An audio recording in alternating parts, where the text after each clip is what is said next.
Breakups are often the symptom of problems in a relationship. My workbook series, The Knowledge, is focused on helping you change your life in 4 key areas: retaining the information that I teach, personal growth, improving your relationships, and of course, re-attracting your ex. Available now at AskCraig.net.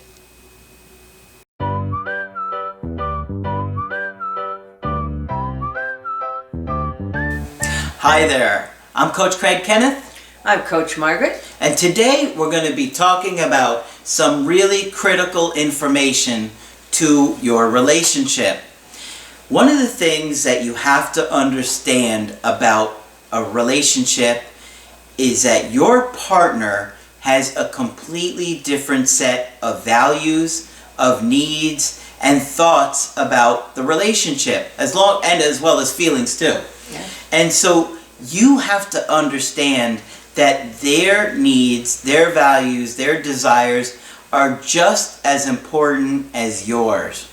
And many times we can only be focused on our own needs, our own feelings, and we forget theirs, or we try and force our beliefs onto them, which makes them feel like unsafe, and it literally causes them and their unconscious to feel attacked. Yes, that's right.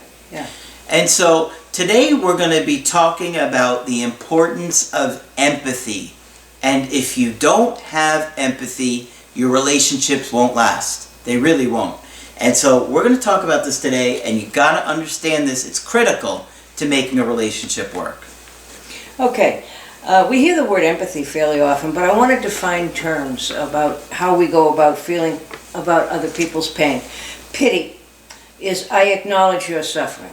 And you'll hear many people say, pity the poor man who, doesn't have a good plow donkey, and so, or pity the man who, whose lot in life is this, and so forth and so on. So pity means I acknowledge your suffering. Yeah. Okay, I agree that you're suffering. Sympathy is I care about your suffering. Okay, I'm going to give examples in a minute. So, sympathy, I care about your suffering. Mm-hmm. Empathy, I feel your suffering, meaning I have really put myself in your position, which is not easy to do, and I feel your pain. All Yeah. right? And compassion is I want to relieve your suffering. Mm-hmm. Okay? So those are at least 4 words that describe our response to other people's suffering. And that's really important, because I think that when you guys can see in what Margaret and I do here is that we do have empathy for your situation and your breakup, and we do have compassion for it. And Margaret, helped me through my breakups and was there for me to help me understand things and just to be there for me, because it was so incredibly difficult. And empathy is about being there for somebody. Mm-hmm. But it's not easy. As therapists, we try to practice it as much as we can, but you can get exhausted after a while. Exactly. Yeah. So, that's why there's only so many Skype coachings that we can do in a day. Yeah. If somebody's doing 10 coachings a day, they're just not going to be effective, right? Yes. Because how could you? How could you? You couldn't. You can't be with somebody and sit with it and really get into a situation if you're just going to get burned out. Yeah, and you say, oh my God, and for moments it's very dramatic. Mm-hmm. All right, here are some examples of sympathy versus empathy. Situation, I say to somebody, my boyfriend and I broke up and I am devastated. A sympathetic response would be, I'm sorry to hear that, but you will find someone again who is much better for you. Mm-hmm. Okay? All right, I'm sorry to hear it, but you will find someone again who is much better for you. So you might get a lot of sympathy from your friends and family. I have said I'm sorry, but I've tried to make you sort of feel better and tried to make myself sort of feel better by saying, but you'll find somebody who's better. Yeah. Okay? That's the sympathetic response. Mm-hmm. The empathetic response, and empathic and empathetic are equally correct, by the way. The empathetic response is, I know you must have loved him very much, and I can hear this is hard for you. What do you need from me? Mm-hmm. Now there I'm saying, I know you must have loved him very much. I can hear this is hard for you. What do you need from me? And most people will come back with, just thank you for listening, or thank you for being there for me. Yeah. And that's all people ask. All right? The sympathetic response means I protect myself from your sadness too. By just saying, well, you'll find somebody else, and we'll both be fine. Okay? Here's another situation. I suffered a miscarriage. The sympathetic response, I'm so sorry to hear that, but at least you know you can get pregnant. Yeah. Okay. Yeah, that's not really going to help me. No. But thank you for being sorry. The empathic response is, I'm not sure what to say, but I'm thankful that you shared such heartbreaking news with me. Right? Yeah. Sort of like, I'm overwhelmed by that too. Wow. And I'm glad you shared it, because that at least takes a little of the burden off of you and gives it to me, I might add. Yeah.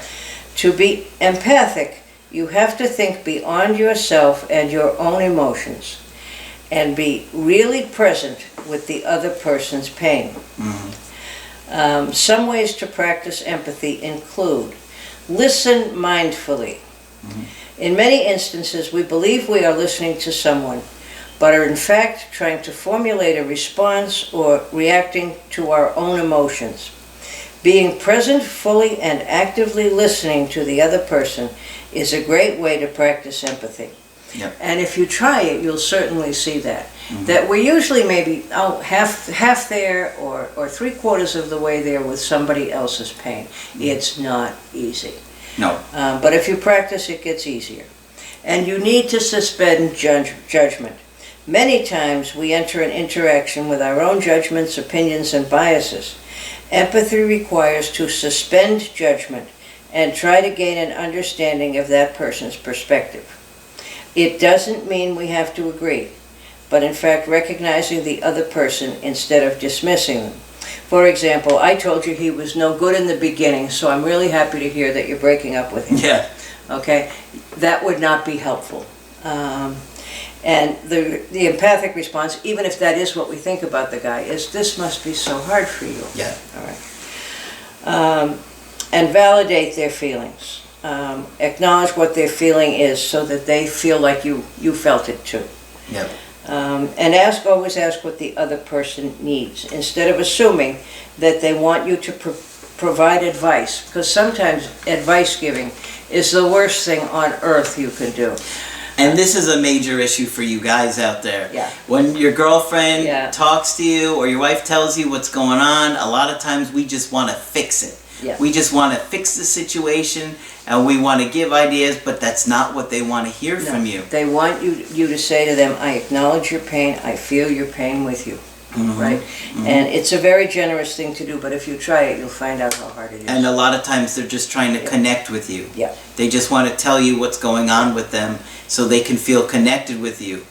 And as therapists, we can fall into advice giving really easily, and it's not helpful oftentimes. No, and sometimes, therapists will give advice, and it's not ideal. I mean, unless you ask them for advice. Yeah. Margaret and I, when we're doing the coachings with you, it's different because when you're coming to us for a coaching, some of you guys may, do numerous coachings, some of you guys may only do one, and you're coming to us asking how to handle a situation. Right. So it's a bit different on our end and perspective than when we were doing therapy locally, because we're trying to coach you through something and give you some strategies on how to handle it. But in the course of talking with you, there can be moments when there's real empathy involved. Sure. Now, empathy goes beyond counseling and so forth and so on. I worked with a woman one time who was in fact a social worker like I am, and was trained to be a therapist. But she would say it out loud. If you came to her with a problematic case, she would say, first of all, as we're going to think about this case, let's put ourselves in their position. What must it feel like for that mother? Okay? Or if she was going to deal with an obnoxious administrator, one of whom we had, she would say, now let's bite our tongues, take a deep breath, and think about how he sees it. But she often said, let's put ourselves in the other person's position. So she said it out loud. And by the time I think she left that office, everybody in that office was saying it, which was wonderful. Yeah. But think about it. If you're, say you're a general in a battle, do you want to put yourself in the opposing general's position? Oh, absolutely. You bet your life you do, and your life might depend on it. Or in business, many times, if you want to get what you want, negotiate what you want, etc., it's a very good idea to think about what the other person's position and view of the situation might be, and you can then negotiate better and be much better able to get what you want. Absolutely. Okay. And when you're going through a breakup, you've got to understand what your ex is going through. But here's the problem. When we are anxious and we're feeling primal panic, it causes us to become so self-absorbed and selfish that all we can think about is relieving our anxiety. But that is the last thing you need to do here. And so you've got to allow your cognitive ability to override your emotions, which is a real struggle, right? Yep, and kind of silently say to yourself, this isn't about me. I need to be there for that other person. And if you are trying to impose your will, your desire onto them without thinking about what they need or why they need it, they're just going to push you away. They're going to shut you out. They're going to block you. They're going to delete you. They're going to force you out of their life because you're trying to force yourself, your will, your desire onto them. And so it's really important that you master empathy, and that takes real skill, and it takes a lot of practice. It takes a lot of practice, but it's worth it, because if you have an empathic moment with someone, it's an indescribable moment for both you and them. And I'm sure we might get an oxytocin charge at the time. I think we very well might. So learning empathy is absolutely critical into turning your situation around and being a better partner. If you can't do it and you can't get to that ability, the chances of you changing the relationship and making them want to come back are slim. Think about your ex. You know about his growing up or her growing up. You know how they felt about it. Did we repeat any parts of that in this relationship? Think in those terms and you'll find that you understand things better. Okay? And we'll mention this concept again. Certainly, because it's absolutely critical to being in a healthy relationship, right? Yeah. And the Buddhists are very much in, their influence in psychotherapy is large at this point. And think about the idea of mindfulness, of being present in the present moment only, not thinking about the past, not thinking about the future, but present in the present moment, to be present to someone you want to be empathic with. Absolutely. It can be really tough, but you have to work at it, and it takes time and skill. And if you don't really consider your other partner, what they need, what they desire, how they feel, they're going to disconnect from you, and the relationship is going to fail. Right? It'll only and every once in a while you say to yourself, oh my God, I hadn't thought about it that way. And a lot of times when you're doing a coaching, that's exactly what happens, right? Because you're getting feedback from us that you probably hadn't thought of before, or we're talking through something and you have one of those aha moments. Yes. And we can have aha moments too. Somebody put something to me the other day in a way I had never thought of. And I said, thank you. I hadn't thought about it that way either.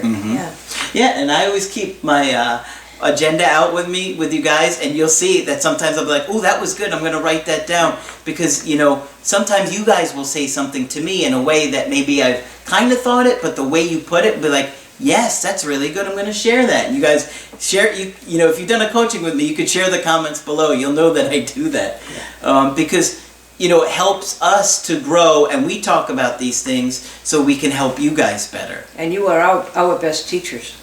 Yeah, a lot of times they will say something to us that we can say, you know what, this is good for us to talk about in a future video or coaching. Absolutely. So hopefully this is going to be a real eye-opener for you guys, where you can consider maybe how you had not been empathic to your partner before and what you can do to grow and improve that in your future, for either reuniting with your ex or for your other relationships. Just life in general. Absolutely. Friends, family, and future romantic partners if you don't reunite with that ex. Okay. So, when you want to get our help personally, just go to my website, askcraig.net, sign up for the coaching option that works best for you. I do email coaching, I do Skype coaching, and if you got to get with me right away, I do offer emergency Skype coaching. Margaret is also available for Skype coaching. Yes, feel free to sign up with me. If you're not too worried that I might stick my tongue out at you. Just click on Margaret on the top of the website to sign up with her. That's it for this video. I'm Coach Craig Kenneth. I'm Coach Margaret. And we will talk with you soon. I'm Craig Kenneth, a relationship coach and a psychotherapist. Every relationship is different, and every breakup is different.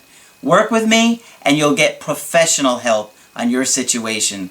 Just click on the link in the description below, or go to my website, askcraig.net.